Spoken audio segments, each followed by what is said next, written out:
Hey, what's up, guys? Dominic again here with another video.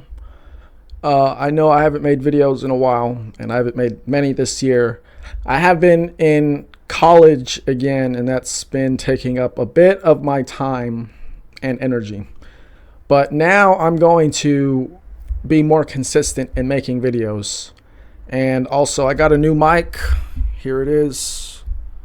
Hopefully, this works better than my old mic. I think it will. I like it better already because this cord is longer. And you may have seen me on other panels. I go on other panels a lot and talk about the various topics there. And one thing I do bring up a little bit is this book that I'm working on. Now, I am writing a book mainly just to compile my thoughts in a coherent fashion in one narrative that is as truthful as I can make it. And that's really the main reason I'm going to write the book. If it does well or if it doesn't do well, I will accept the outcome either way. But I do want to make a video showing off the type of book that I am working on. So here is an outline of the text that I'm working on. It is, for now, the working title is Surviving the Apocalypse, with a subtitle of Breaking the Cycle of History. It is a speculative nonfiction, meaning that I will draw upon real life things that are truthful, but I'm going to speculate on the future and even the past. So it's not entirely a nonfiction, but it is heavily rooted in nonfiction. It is also philosophical, historical, and very esoteric and occult in the themes that I'm presenting. It is also it's very broad. Those categories and subjects right there are very broad. So this book also applies to sociology, psychology, spirituality, religion, and even just basic self-improvement in a sense. And this book is about the apocalypse. And I get into what the apocalypse is. I divide the book so far. This isn't the book that I'm working on yet. This is a summary outline for the book, which is going to be longer than the summary outline.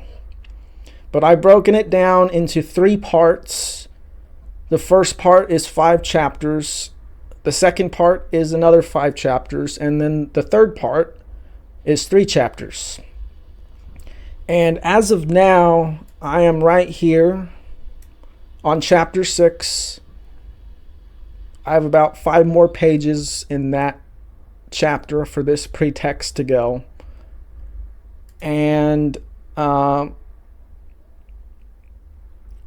haven't been writing the book as of late, but if I get into a schedule where I'm giving it about 4 hours a day, I should get a lot done very quickly, especially through chapters like 7 and 8, which are mostly philosophical.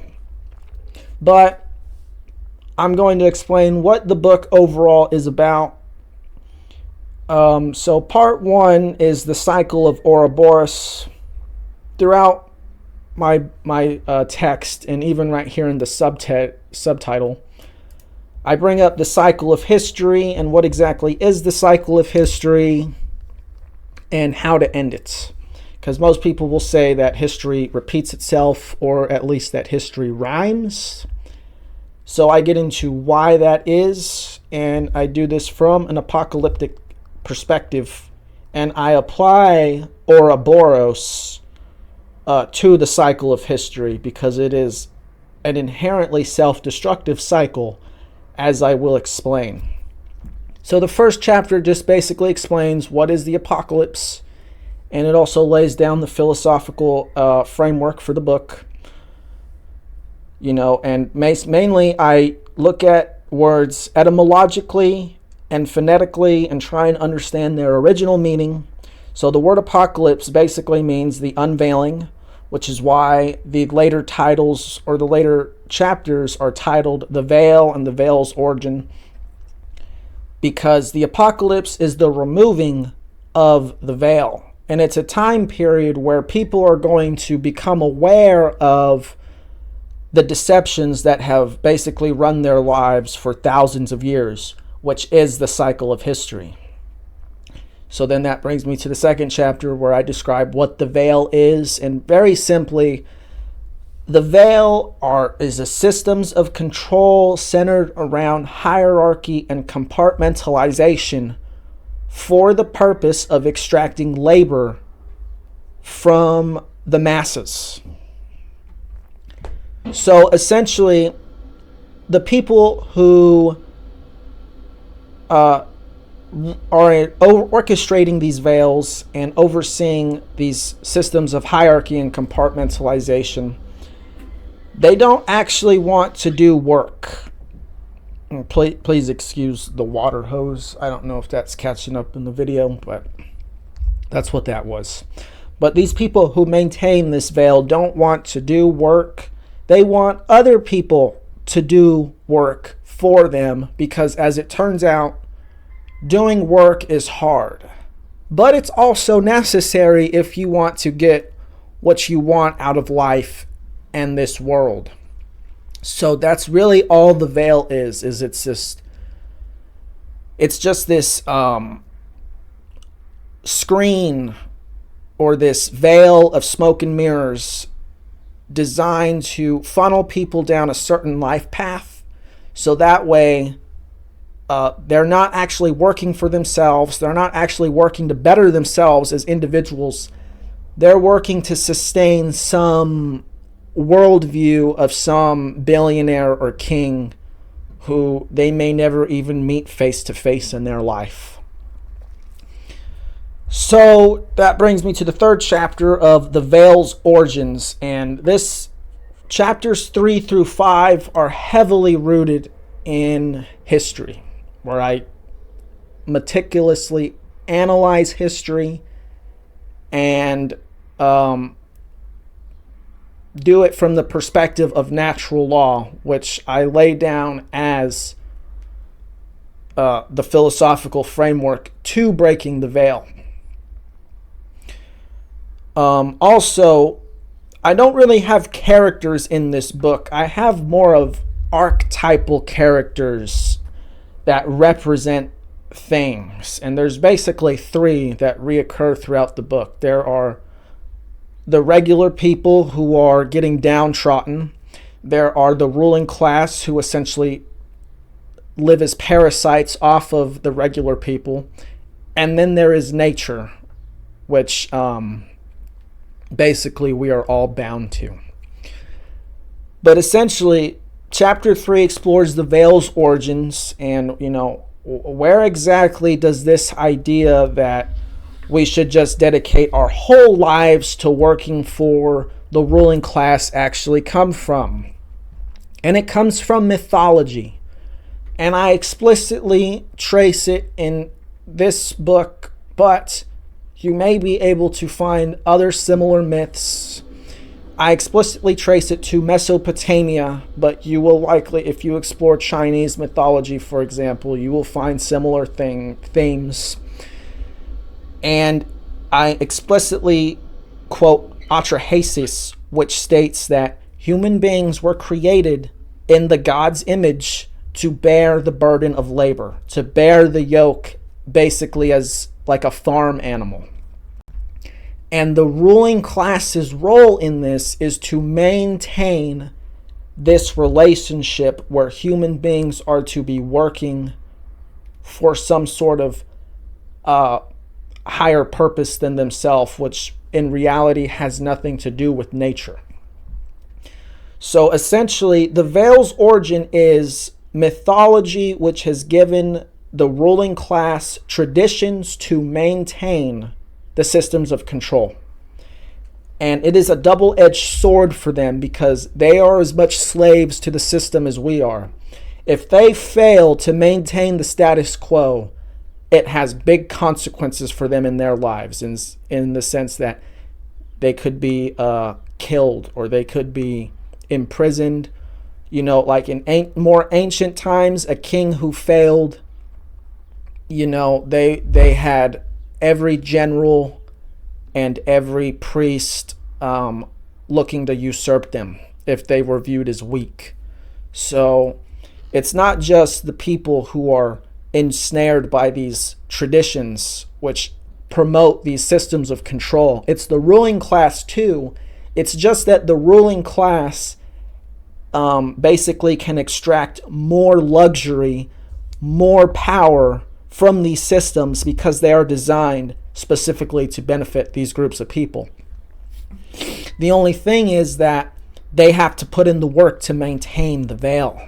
And this is the veil's origins explains generally this from a historical perspective, looking at Mesopotamian literature and cuneiform. So chapter 4 explores the veil through time, because this is not just something that's isolated in ancient Mesopotamia or ancient Egypt or whatever. This stuff has existed for the last 6,000 years at least, although I say it's probably closer to 10. And it has existed continuously and perpetually throughout all of these years, these systems of control, this veil.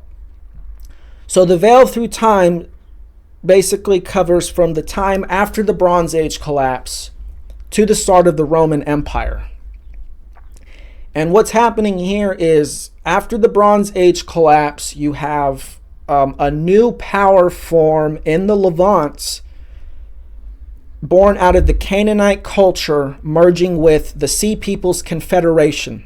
And I also speculate that it's very likely that elements of the ruling class from the other neighboring civilizations, such as the Hittites, the Mycenaeans, and the Egyptians, all played a role in shaping what would later become known to the Greeks as Phoenicia. So the Phoenicians are essentially, I paint them as an amalgamation of all these different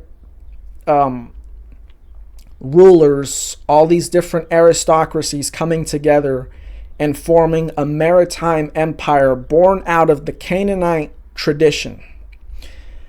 And from here, these people would go on to connect the East, mainly the Neo-Assyrian Empire, and whoever they may have traded with further east, and the people of the West, mainly the Greeks and even North Africans. And this is important because we're told that after the collapse of Mycenae, the Greeks went into a dark age, and it wouldn't be hundreds and hundreds of years until they developed a language. But I present a narrative, which I'm fairly certain this would be the case, where the Phoenicians, through their maritime trade in connecting the East with the West, brought about their script, and basically they wrote laws in their language, which was based on phonetics. Phonetics is common sounds amongst languages, which these people isolated and used to create basically a common language that could be understood for their maritime trade. And they were presenting laws and even other stories to these Greeks, which the Greeks then developed their language from. So the Greeks, they pretty much, as far as I can tell, they got all their mythology, they got all their language, they got most of their idea for laws from this connection with Phoenicia, who was bridging the East with the West through their maritime trade, because they were the economic powerhouse of their day. And essentially, they tried to set up a military outpost in this area in the form of Carthage, these Levant merchants. And eventually, Carthage would come into conflict with another European power hundreds of years later, after the Greeks, in Rome. And Rome pretty much successfully defeated Carthage, as well as the success of the Macedonian campaign against the Persians with Alexander, like 100 years earlier or so, before the First Punic War. So essentially, what these Levant priests saw, or these Levant people, I should say, not just priests, merchants and such, they saw strong potential in the people of Europe, in the people of Macedon, and the people of Rome, who had successfully waged war against powerful enemies in the East. And so there's a realization that these people in Europe cannot be defeated or brought into compliance militarily or through force.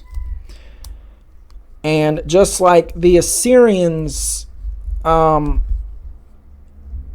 the Levant wanted to exist with these people, they would have to pay tributes or gifts, which the Assyrians regularly extracted from the Phoenicians. So essentially what happened was, these Levant people, they went into Rome and they greatly accelerated the parasitic thinking of the ruling class of Rome. Now, I don't paint Rome as good necessarily, but what they had before they turned into an empire was undoubtedly better for the average person. Now, Rome itself, they really, throughout their entire history, come off as like the mafia. In their early days, they're this town of outlaws and misfits, and pretty much throughout their entire history, they're just attempting to organize these types of people. And so eventually what happened was, by the time you get to Julius Caesar, you have division within Rome of the people who, they want Rome to stay true to its roots because they feel that there's more strength there to be had if the average Roman citizen actually has something to fight for. However, these people from the Levant, I'm not going to say they introduced usury to Rome, but I would say that they greatly improved the methods of usury within Rome. And because they had wealth with them, when they went to Rome, which during this time period of Caesar was being overrun by large amounts of slaves, because the Romans are just out conquering everyone. So there's no room for the average person in Rome to make a proper living.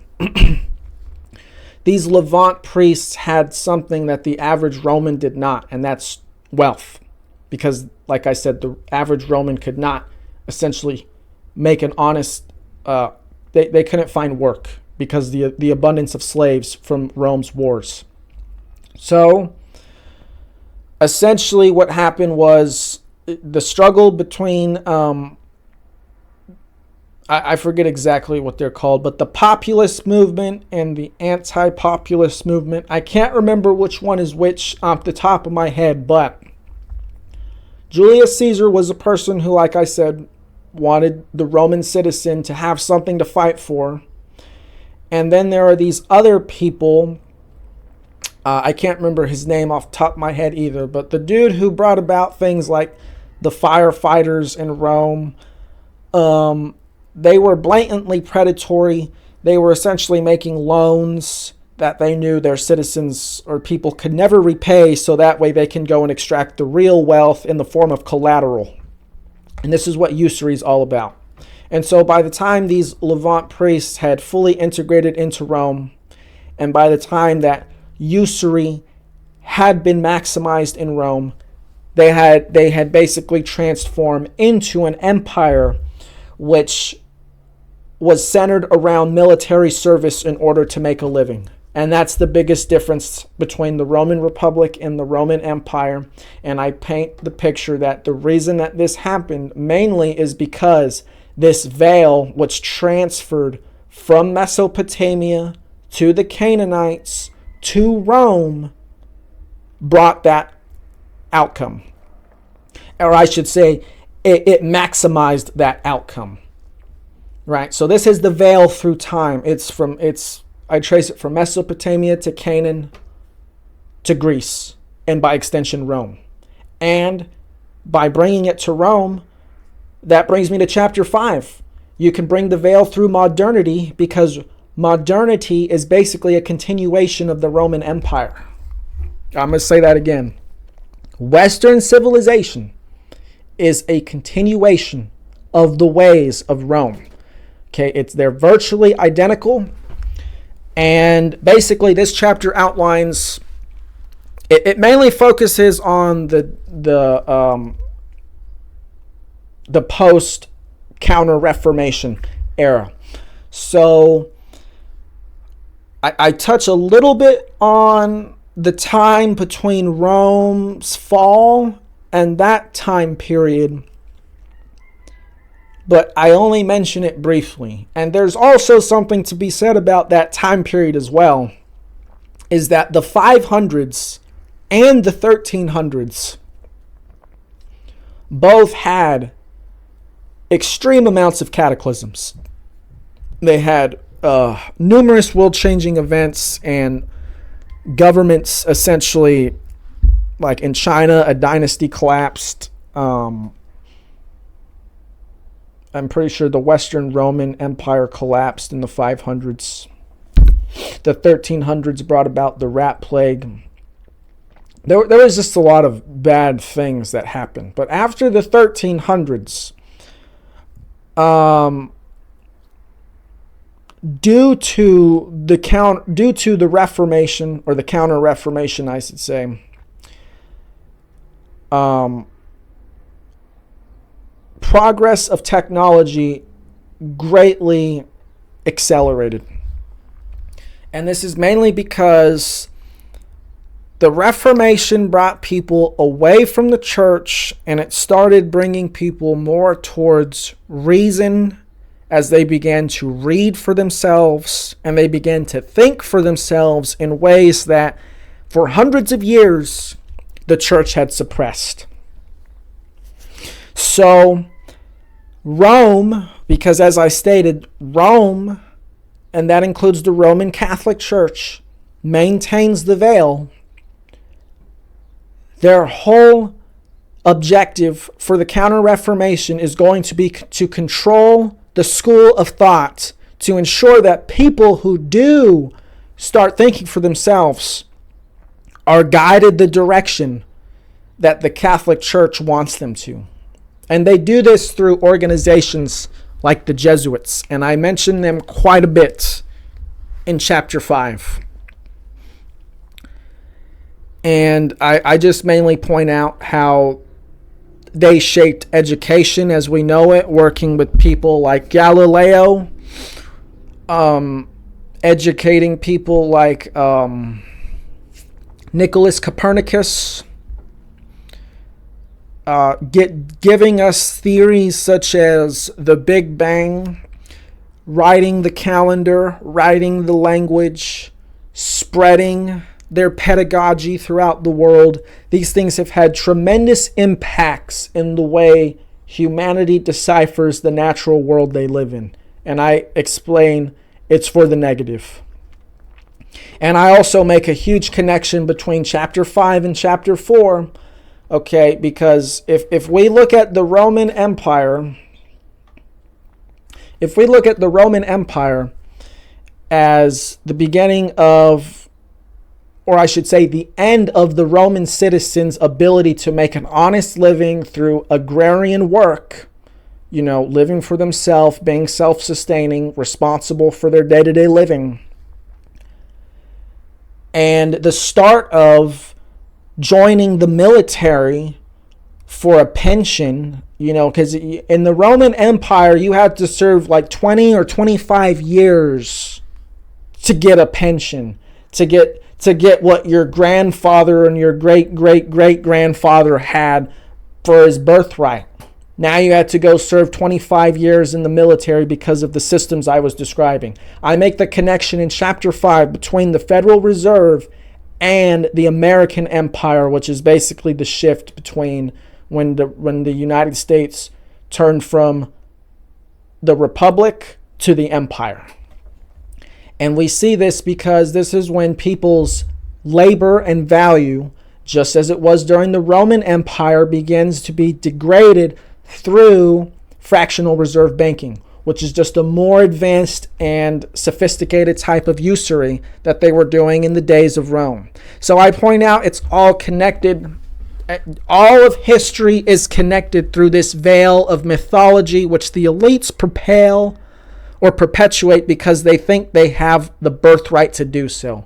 It is the tradition of the elites to maintain this veil and the status quo, because if they do not, they lose out on the ability to maximize on our labor for their insane worldviews and machinations.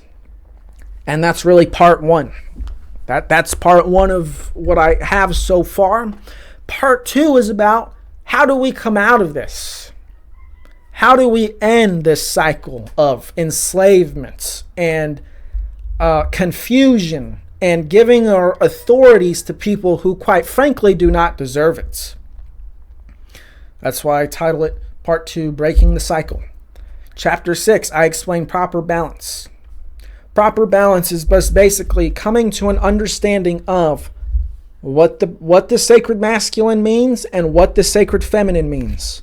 You see, all throughout history, all this stuff I was describing throughout chapter 3, chapter 4, and chapter 5 is when the people forget what life is actually worth living for. And that means that, we live now and have lived for a long time in a civilization which basically produces for the sake of producing, defends for the sake of defending. And we don't even understand really what we're producing or defending for. All we know is that we're doing it because someone told us to. This is not proper balance. This is action guided by ignorance, or implanted ignorance, because this is not a natural way of thinking for human beings to be guided by this veil that I've been describing. Okay, so what is the sacred feminine? What is the sacred masculine? The sacred feminine is the creative and generative principle in our day-to-day living. The sacred masculine is the principle of self-defense that ensures that the generative principle manifests in reality as it should. So what does that mean? That means that the feminine leads and the masculine helps and assists. You see, the feminine is more imaginative and creative.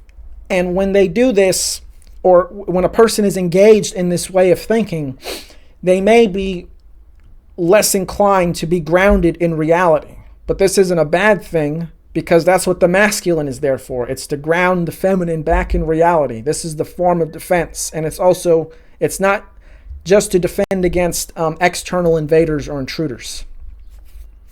But we have to respect the feminine's role to take the lead. And that's what we've not been doing. And that's what we did before. And this is another thing I talk about in this chapter. We need to balance the way people used to live with the way humans live now. Because before civilization came along, humans lived symbiotically with nature. They lived in egalitarian lifestyles. When someone did wrong, they handled it. People were in balance then. But now, since we have technology, since we have these people telling us how to use this technology and we just go along with them, and we've been doing it for so long, we're stuck in a feedback loop that we can't crawl out of. So the way to end this feedback loop is to find a way to balance the way ancient humans lived, which is basically the feminine, with the way modern humans live and maintain their livelihood through technology and science with the masculine. So the proper balance is balancing the past with the present. And that's really what it comes down to. Another thing it explains is that you, or we as human beings, are basically the conduits for balance on this plane. We exist in a state of order and chaos, but we human beings are neither. And it's up to our choices in life that determines whether we're going to create an orderful world or a chaotic world. And that's chapter 6. Chapter 7 is the sacred principles. I made a video on the sacred principles, the 4 principles to align your life with natural law. The first principle, accepting responsibility for your actions at all times. The second principle, respecting other people's responsibility for their actions at all times in the form of the non-aggression principle. That's what the non-aggression principle is all about. You recognize that you are responsible for your actions as an individual, so therefore everyone else must be responsible for their actions as well, and you respect their ability to interact in the world. That's what the non-aggression principle is all about. The third principle, the act of self-defense. You know, if someone is not respecting your responsibility or your authority over yourself, you have a right to stop that person with force if necessary. You know, if it comes to it, you don't have to accept someone violating your free will. You don't have to accept someone physically assaulting you or whatever. And the fourth principle, service unto others, living to help others. That doesn't mean telling others what to do. That doesn't mean infringing on other people's lives and making them go down this path they don't want to. This means going out of your way to just simply, maybe do small things, maybe even a big thing if you choose, to help people live an easier, better life. These are the sacred principles rooted in natural law. They're all based on self-respect. They're all based in self-responsibility and ultimately respecting everyone else's responsibility over themselves and their own authority over their lives. The epistemological defense. Now, I haven't gotten to these chapters yet, but I still know generally what I'm going to write. The epistemological defense is learning to think for yourself and building a strong foundation rooted in truth. This is what is lacking today because we have these veils of illusion perpetuated by the tradition of mythology. So the epistemological defense is understanding the trivium, which is learning, understanding, and wisdom. That's it. So you're taking in information, you're processing and understanding the information that you just took in, and then you are acting in the world based off of the information that you've just taken in and contemplated. In conjunction with this, you have to combine it with first principles thinking. First principles in conjunction with the sacred principles that I just described, guys. So that means that, if someone comes along in your life and they're trying to get you to do something that you're not sure is right, all you got to do is ask yourself a few questions. Is what this person asking me to do, does this action respect life? Does this constitute the harm of another sentient being? Am I doing something that I do not want to do because it is an inauthentic action which I do not want for myself? These types of questions will be asked, and generally, if you're honest with yourself and you are true to your principles, you can navigate most situations, moral dilemmas, I should say, and come out the other side on the right side. It is absolutely possible. You just have to be honest with yourself and ask yourself some questions rooted in first principles, rooted in what you know to be true. And what we know to be true is that all life owns itself. All life is ultimately authoritative over its own existence. And if you aren't respecting that, you're being duped. Or if someone is asking you to do something that does not respect that and you go along with it, you're being duped. So that's part of the epistemological defense. And then when this comes about, if you develop a holistic education through the trivium process and learn to trust first principles rooted in natural law, rooted in self-respect, you will develop a strong intuition where you might not even have to ask yourself such questions if you come across something. You'll instantly know the answer. That's what intuition's all about. It's instantly being right the moment something is presented to you, and the way you get there is by understanding the sacred principles, understanding proper balance, and applying the trivium methodology of learning and first principles to your thinking so that you can come to proper action. So that way you essentially develop a sixth sense which guides you to proper action in the form of intuition. It's essentially you have integrated the knowledge of natural law so firmly that your subconscious just basically makes the right decision for you. You don't even have to think about it. That's the state that I think people can obtain.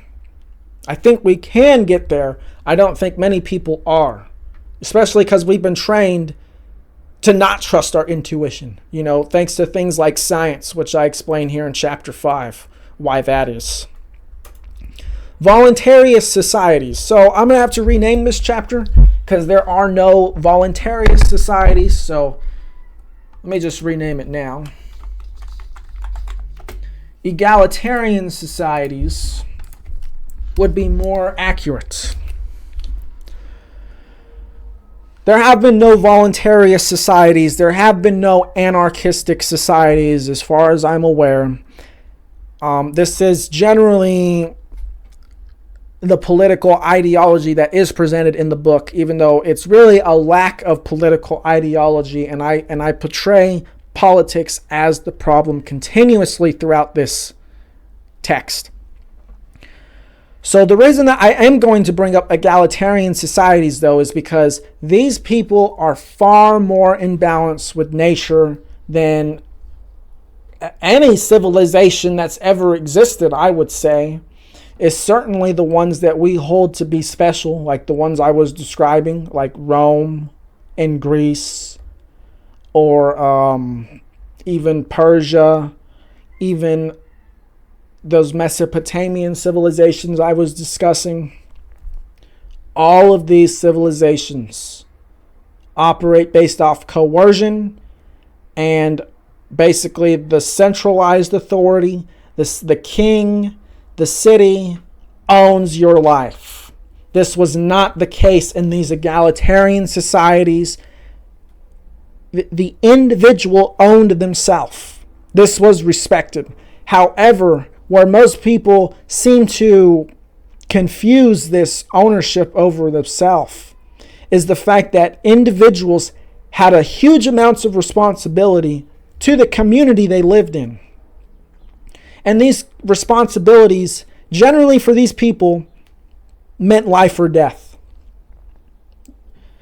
And also, it was a way of protecting against ambitious people as well. For example, there was a forced sharing of food in many of these societies where like after a hunt or whatever, if someone was clearly the alpha male of the pack and they tried to claim more because they put in more work in the hunts, the chief or whoever else, they wouldn't accept that. Everyone gets their cut, everyone gets their equal share, because everyone is ultimately equal. Your ability in the hunts or whatever you might be doing is certainly respected and valuable to the society. But that does not make you more important or more valuable than anyone else within it. And this is what egalitarian societies respected. And I'm going to bring up examples, such as the Dogons. There's other ones as well. Native American tribes. I'll probably bring that up. The fact that the United States, for example, a lot of foundational beliefs for our country, the U.S., actually comes from some Native American nations. And then that brings me to the final chapter of part 2 of Breaking the Cycle, the Ultimate Warrior, because that's really what I'm writing about here. All throughout all of these chapters is ultimately war. The epistemological defense. What are you defending yourself against? Intruders who want to, input false programming into your mind. That's the epistemological defense. And then I go over all of these chapters. The veil is basically continuous war against the human being, the human race. The veil's origin, born out of war. Born out of war.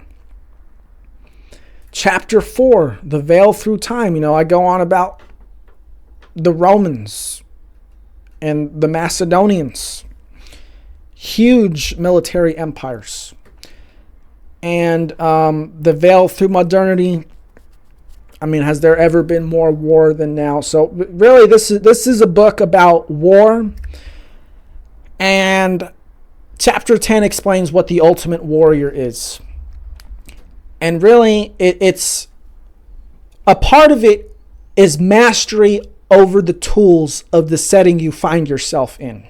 So today that would look like someone who understands guns, they understand armored warfare, they understand drones, they understand how satellites work, they understand communications, they understand logistics, maybe some other things. They understand the tools of war. Okay? This is a component of the ultimate warrior. Another component is understanding how the broader picture of how all these different parts within a war are moving together towards the final outcome. And that's really what separates the ultimate warrior from everyone else, is they fully understand what they are fighting for.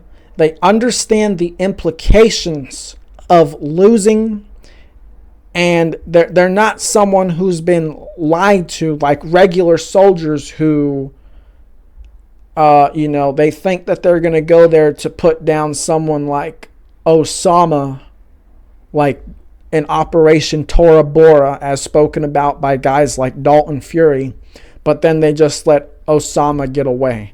This isn't. They're to be treated with more respect than that, first of all. And second of all, they wouldn't even subject themselves to such treatment in the first place. But ultimately, the ultimate warrior is someone who understands these principles, and they're not just fighting to kill the enemy. That's a small part of it. They're ultimately fighting to end all wars. That's the ultimate warrior. And as the Green Berets, or this U.S. Army Special Forces, point out in one of their mottos they use is to work themselves out of the job. That's what the ultimate warrior is. They realize there's a task at hand. They realize that war is not the end-all be-all. It's simply a means to an end, and they're going to use that means to accomplish the end, to maximize freedom for everyone else. That's the ultimate warrior. Someone who's actively working to make themselves obsolete. That's not what we have now. Unfortunately, as much as the Green Berets might like to say that motto, they're not doing it. And it's mainly because they allow themselves to be guided by people who think that they're connected to ancient gods, perpetuating some tradition of enslavement on humanity. And that brings me to my third part of this pretext, the war to end all wars. And I just talked about that. And it's really, that's what it's all about here. That's really what this book and this pretext is about. We understand the problems. We understand the solutions to the problems. And now we apply the problems, or we apply the solutions to the problems. And what that's going to look like is it's going to look, I would think, violence. I would think it would be in an apocalyptic setting, inherently dangerous for most people. But the alternative is the slow death. The slow death of basically turning the species to something else in the form of transhumanism. So I go over chapter 11, the powers that could be. So here in this part of the book, I am speculating on the future. What is the world going to look like in a post-apocalyptic setting? Because this is a theme all throughout the book, along with war, is the apocalypse. And one thing that I bring up continuously throughout these chapters here is that the apocalypse does not mean the end of the ruling class. It only means that they're going to transform and reintegrate more powerful than ever. As I described here with the Phoenicians after the collapse of the Bronze Age, what happened? The Canaanite culture integrated with the nearby elites and ruling class and even the sea peoples, and they became a maritime empire far stronger than the Canaanites had ever been before economically. And then they passed this on to Rome to basically become the military empire of their day. This tradition of control, I should say. That's what I mean by pass on. When I say pass on, I mean that this civilization is basically passing on the torch of domination to the next nation. And now the United States holds that torch. So the powers that could be, this is mainly speculation. I'm going to look at and examine technology, corporations, and governments, and even religions, and what they plan to do if civilization collapses, and how they will attempt to reintegrate themselves into society. So, for example, if Amazon or civilization collapsed and Amazon still existed, they would be a huge logistics company. They could transport any material anywhere in the post-apocalyptic setting, so long as they have somewhere to rebuild their infrastructure, which they almost certainly will, because they have a huge amount of resources to do so. So this is the type of speculation that I'm going to look at on the powers that could be. What could these companies and these governments morph into if civilization collapsed? Because I guarantee you, based off of my understanding of history and my presentation in these chapters, these guys aren't going anywhere. They're only going to rebrand and come back stronger. So that brings me to chapter 12. Chapter 12 is the climax of the book, and it is Armageddon. And what is Armageddon? Armageddon, etymologically, is simply the final spiritual battle. It's the final spiritual war. And this is what I'm talking about with the war to end all wars. The war to end all wars is ending this veil, ending these false traditions, and restoring the balance between how ancient man used to live and how humans live now with technological means. Respect for the individual merged with technological means, advanced technological means, is something that's never been done before, and that must be the result of Armageddon. Now, what is Armageddon going to be? It's just basically going to be the clash of the powers that could be with these types of people after the civilization collapses, if it were to collapse. So you're going to have the people trying to reintegrate themselves. You're going to have the people resisting them. And then you're going to have everyone else who these two groups are basically going to be fighting for control over. Okay? And the people who are going to be resisting them are going to be resisting them because they understand natural law. They understand the principles and balance that I was talking about. And they're acting in the world based off of these principles. And that's what Armageddon is going to be. It's going to be a clash between these types of people, the powers that could be, fighting over basically everyone else. You know, the powers that could be basically view everyone else as a resource to be used. The ultimate warriors view everyone else as unique expressions of consciousness worthy of freedom. And that's the difference. That's what Armageddon is going to really be about. And that brings me to my final chapter, Final Wars. Because that's what it has to be, guys. It has to be the final war. Now, I want you to think of this, all right? Just a thought experiment. The people who fought in World War II, and they fought against the Germans, they fought against the Japanese. They are heavily respected and have been for decades. But now, of course, we've seen some of them, they have regrets for fighting in the wars. They're still respected, and they're still honored for the sacrifice they made. Now, imagine a generation